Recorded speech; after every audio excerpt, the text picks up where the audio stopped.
Sorry to say this, no disrespect to cinema. ఇలాంటి movies ఎప్పుడు వస్తాయంటే సినిమాని చులకనగా చూసి, సినిమా అంటే ఇదే కదా, ఎలా ఉన్నా సరే ఎలా తీసినా సరే చూస్తారులే.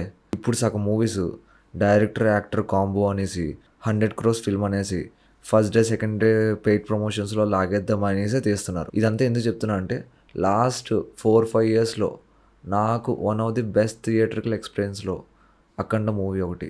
అందులో ఏ ఒక్క సీన్ కూడా ఇప్పుడు వచ్చిన అఖండ 2 మూవీకి 10% కూడా మ్యాచ్ లేదు. అఖండ 1తో కూడా కంపారిజన్ అవసరం లేదు.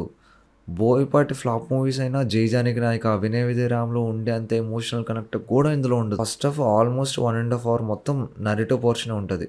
ట్రైలర్లో చూపించిన కోర్ కాన్సెప్ట్స్ మొత్తం ఎక్స్ప్లెనేషనే ఉంటుంది. అదే దేశం గురించి, సనాతన ధర్మం గురించి, మయన్మార్ బోర్డర్, హిమాలయస్ గురించి అంతా చూపించి సెకండ్ హాఫ్కి వచ్చేసరికి దాన్ని టచ్ కూడా చేయరు. అసలు ఫస్ట్ హాఫ్లో ఎస్టాబ్లిష్ చేసిన ఒక్క కాన్సెప్ట్ గురించి కూడా ఉండదు. ఇదంతా చెప్పిన తర్వాత నేను ఏదైనా ఎక్కువ రివీల్ చేస్తున్నా అనేసి మీరు ఫీల్ అవుతుంటే అస్సలు కానే కాదు. బోయపాటి ఆల్మోస్ట్ ట్రైలర్లోనే రివీల్ చేశారు.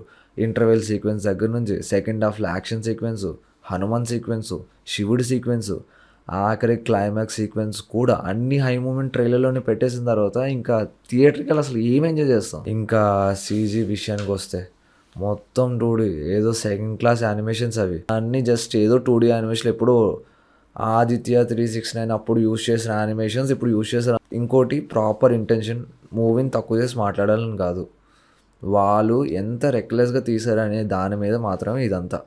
సో ఓవరాల్గా more than action episodes, narrative and preaching జోన్లో మాత్రమే ఉంటుంది మూవీ.